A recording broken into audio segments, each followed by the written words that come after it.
lot of you are going to ask, why am I blue? Well, listen. Why are you white? Why are you black or brown? I'm blue because I'm blue. And I'm tired of passing for white, okay? I just did it for the good jobs. Now I'm self-employed, all right? That's why. Deal with it.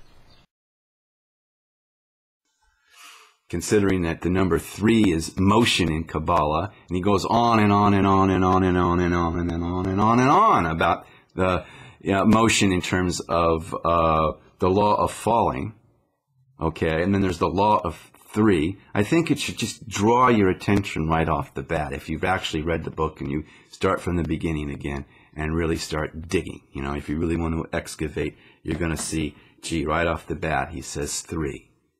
What could he ever mean by that? Well, he means a lot of things by that. All right? In my solstice video, I equated 3 with Einstein's equation on Brownian motion. But that's just emblematic. It could be any equation on motion, just, you know, an illusion, you know, a loose illusion. To anything to do with motion. It's elemental motion, it's virtual motion, it's the principle of motion over motion itself. Okay, and that's what Gimel, the letter Gimel in Kabbalah means. Gimel is, of course, the third letter of the Hebrew alphabet. It stands for 3. It corresponds to the third letter of the Armenian alphabet, Gim, which stands for 3 as well. Practically the same, same word. Gurdjieff loved calling himself Mr. G. I think he was fond of the allusion to 3 in that 3 as well. Is motion in Kabbalah. Okay, archetypal motion. And I break down 20. 20 is receiving. I use the colon is used in mathematics for reciprocity in the solstice video.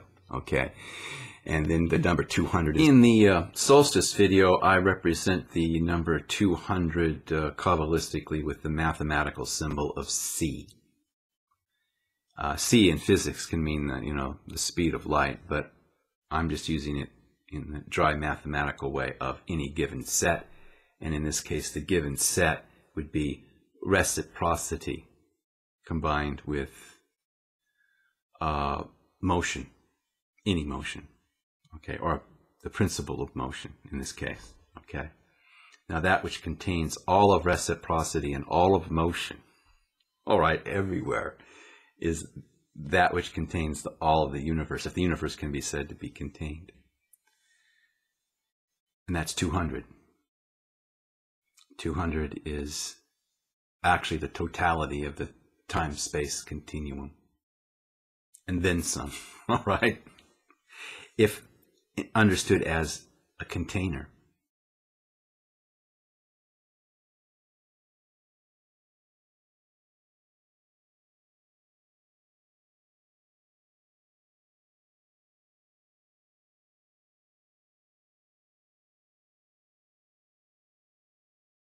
All right, it's for meditating on. All of this is for meditating on. Just a bunch of cosmic bullshit. It's only bullshit if you don't bring it together. How do you bring 200, 20, and 3 together? Okay? See, there's no concept in isolation in Kabbalah. Even 200 is a Hebrew word, okay? And it's comprised of letters that are comprised of letters that are spelled, and there's no bottom to it. There's no firmament to it at all. You get going with this stuff, it's mind-bending, okay? You tell me what 220 and 3 is. I've given you the component parts. How do you bring it together? Then you tell me it's bullshit, and don't tell me it's bullshit until you apply yourself to it. Let's see. Time-space continuum. Receiving motion into itself, containing all that it receives as, you know, a motion thing.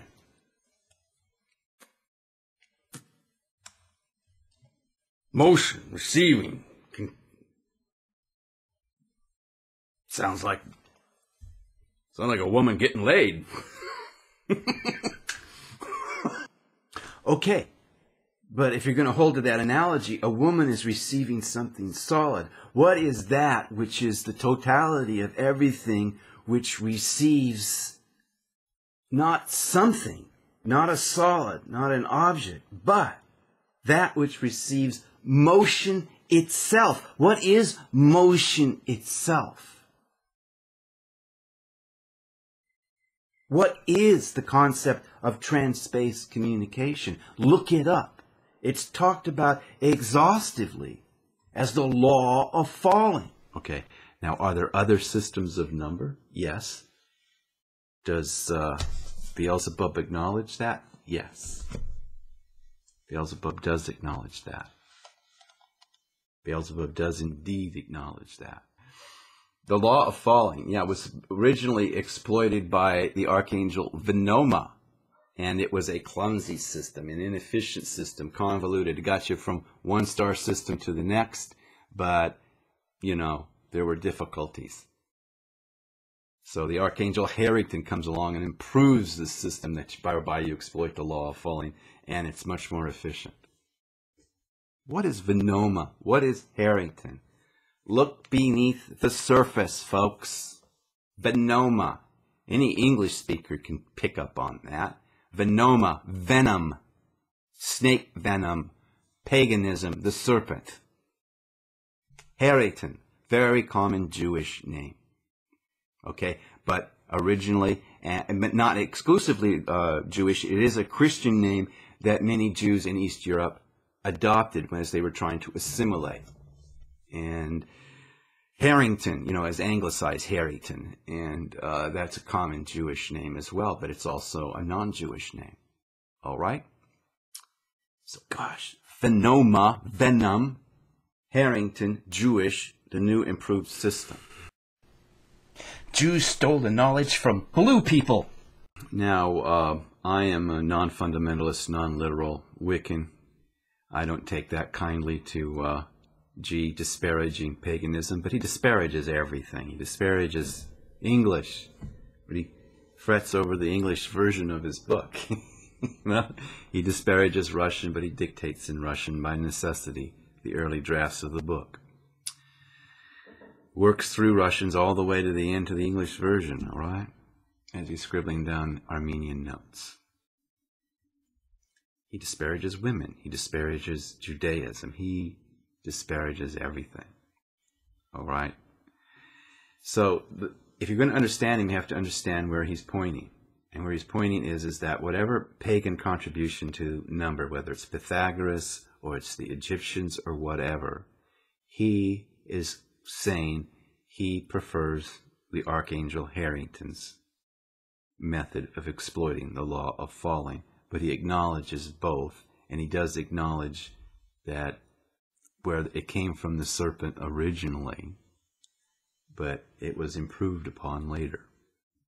The blue people have blue crystal tablets from Atlantis, and those blue crystal tablets set it all straight. All right? You want to see them? I got them in my desk drawer. Hey, who made off with my blue crystal tablets?